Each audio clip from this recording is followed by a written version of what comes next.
Hi dears, എല്ലാവർക്കും നമ്മുടെ പുതിയൊരു വീഡിയോയിലേക്ക് വീണ്ടും സ്വാഗതം. ഇന്ന് ഞാൻ വളരെ എളുപ്പത്തിൽ എങ്ങനെയാണ് രസം തയ്യാറാക്കാം എന്നാണ് കാണിക്കാനായിട്ട് പോകുന്നത്.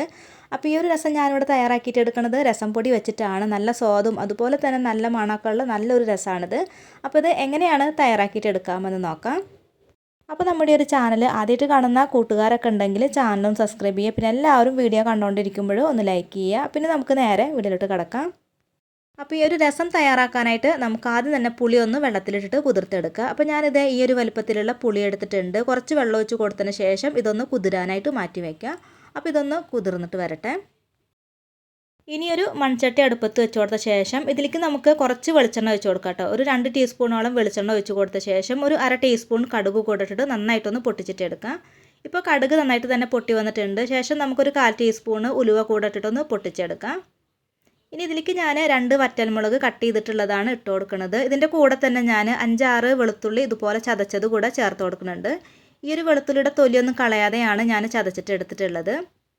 ഇനി ഇതെല്ലാം കൂടെ നന്നായിട്ടൊന്ന് മൂപ്പിച്ചിട്ട് എടുക്കാം കേട്ടോ. ഈ ഒരു വെളുത്തുള്ളിയൊക്കെ ഒന്ന് മൂത്ത് വരട്ടെ. ഈ ഒരു വെളുത്തുള്ളി ഒന്ന് മൂത്ത് വന്നു കഴിഞ്ഞാൽ പിന്നെ ഇതിലേക്ക് നമുക്ക് വലിയൊരു തക്കാളി ചെറുതാക്കിയിട്ട് കട്ട് ചെയ്തിട്ടുള്ളതൊന്ന് ഇട്ട് കൊടുത്തിട്ട് നല്ലോണം ഒന്ന് വഴറ്റിയെടുക്കാം കേട്ടോ. അപ്പോൾ നല്ല പഴുത്ത തക്കാളി വേണം രസത്തിനായിട്ട് നമ്മൾ എടുക്കുമ്പോൾ. അപ്പോൾ നന്നായിട്ട് തന്നെ ഒന്ന് വഴറ്റിയെടുക്കാം. ഈ ഒരു തക്കാളി നല്ല സോഫ്റ്റ് ആയിട്ട് വരുന്നവരൊക്കെ വഴറ്റിയെടുക്കാം.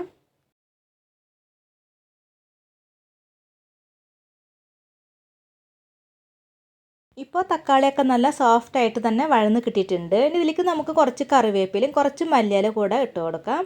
ഇതൊക്കെ ഇട്ട് കൊടുത്ത ശേഷം പിന്നെ നമുക്ക് രസം പൊടിയാണ് ചേർത്ത് കൊടുക്കേണ്ടത്. ഞാനിവിടെ 2 ടേബിൾ സ്പൂൺ രസം പൊടി ഇതിലേക്ക് ഇട്ട് കൊടുക്കുന്നുണ്ട്. അപ്പോൾ ഞാനത് വീട്ടിൽ തന്നെ തയ്യാറാക്കിയിട്ടുള്ള പൊടിയാണ്. അപ്പോൾ ഇതിൻ്റെ വീഡിയോ കാണാൻ താല്പര്യമുള്ളവർ ഒന്ന് കണ്ടു നോക്കുക. ലിങ്ക് ഫസ്റ്റ് കമൻറ്റായിട്ട് പിൻ ചെയ്തേക്കാം. അപ്പോൾ ഇതുപോലെ നമ്മൾ രസം പൊടി വീട്ടിൽ തയ്യാറാക്കി വെച്ചിട്ടുണ്ടെങ്കിൽ വെറും 5 മിനിറ്റ് കൊണ്ട് തന്നെ നമുക്ക് രസം തയ്യാറാക്കിയിട്ട് എടുക്കാനായിട്ട് പറ്റും. ഇനി ഇതിലേക്ക് നമുക്ക് പാകത്തിനുള്ള ഉപ്പ് ചേർത്ത് കൊടുക്കാം. ഈ ഒരു ഉപ്പൊക്കെ ചേർത്തിട്ട് നന്നായിട്ടൊന്ന് മിക്സ് ചെയ്തിട്ട് എടുക്കാം കേട്ടോ. അപ്പോൾ നമ്മൾ ഒരുപാട് നേരം ഇങ്ങനെ വഴറ്റി കൊടുക്കേണ്ട ആവശ്യമൊന്നുമില്ല. ഈ ഒരു രസം പൊടി തയ്യാറാക്കുമ്പോൾ ഞാൻ മുളകും മല്ലിയും ജീരകമൊക്കെ വറുത്ത് പൊടിച്ചിട്ട് ഉണ്ടാക്കിയിട്ടുള്ളതാണ്. ഇനി ഇതിലേക്ക് നമ്മൾ റെഡിയാക്കി വെച്ചിട്ടുണ്ടായിരുന്ന പുളിവെള്ളം ഒഴിച്ച് കൊടുക്കാം. ഈ ഒരു പുളിവെള്ളം ഒഴിച്ച് കൊടുത്തിട്ട് നന്നായിട്ടൊന്ന് മിക്സ് ചെയ്ത് കൊടുത്തതിന് ശേഷം നമുക്ക് എത്രത്തോണ്ട് രസമാണോ വേണോ അതിനനുസരിച്ചിട്ടുള്ള പച്ചവെള്ളം കൂടെ ഇതിലേക്ക് ഒഴിച്ച് കൊടുക്കാം. വെള്ളമൊക്കെ ഒഴിച്ച് കൊടുത്ത ശേഷം ഇതെല്ലാം കൂടെ നന്നായിട്ടൊന്ന് മിക്സ് ചെയ്ത് കൊടുത്തിട്ട് പിന്നെ ഇതിൽ നമുക്ക് ഉപ്പ് നോക്കിയിട്ട് കുറവാണെങ്കിൽ ചേർത്ത് കൊടുക്കാം. എനിക്കിപ്പോൾ ഉപ്പൊക്കെ കറക്റ്റായിട്ട് തന്നെ ഉണ്ട്.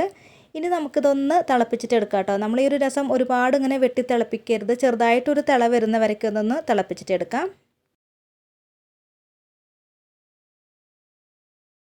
അപ്പോൾ നമ്മുടെ രസം ഇവിടെ റെഡി ആയിട്ടുണ്ട്, തിളച്ച് വന്നിട്ടുണ്ട്. ഇനി നമുക്ക് ഫ്ലെയിം ഓഫ് ആക്കാം. ഇനി നമുക്ക് ഈ ഒരു രസത്തിൽ കടുകൊന്ന് താളിച്ചിട്ട് ഒഴിച്ചു കൊടുക്കേണ്ട ആവശ്യമില്ല. നമ്മൾ ആദ്യം എല്ലാതും ചെയ്തിട്ടുണ്ട്. അപ്പോൾ വളരെ സിമ്പിളായിട്ട് ഉണ്ടാക്കിയിട്ട് എടുക്കാൻ പറ്റുന്ന നല്ല രുചിയിലുള്ളൊരു രസമാണ്. കല്യാണ സദ്യകളിലൊക്കെ കിട്ടുന്ന അതേ രുചിയിലുള്ളൊരു രസമാണ്.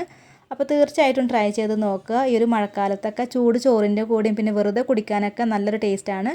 അപ്പോൾ ട്രൈ ചെയ്ത് നോക്കിയിട്ട് അഭിപ്രായങ്ങളൊക്കെ കമൻറ്റ് ബോക്സിൽ അറിയിക്കുക. വീഡിയോ ഇഷ്ടമായിട്ടുണ്ടെങ്കിൽ ലൈക്ക് ചെയ്യുക, ഷെയർ ചെയ്യുക, കമൻറ്റ് ചെയ്യുക. പിന്നെ നമ്മുടെ ചാനൽ ഇതുവരെയും സബ്സ്ക്രൈബ് ചെയ്യാതെ കാണുന്ന കൂട്ടുകാരൊക്കെ ഉണ്ടെങ്കിൽ ചാനലും സബ്സ്ക്രൈബ് ചെയ്യുക. അടുത്ത നല്ലൊരു റെസിപ്പിയുമായി വീണ്ടും വരാം. Thank you for watching.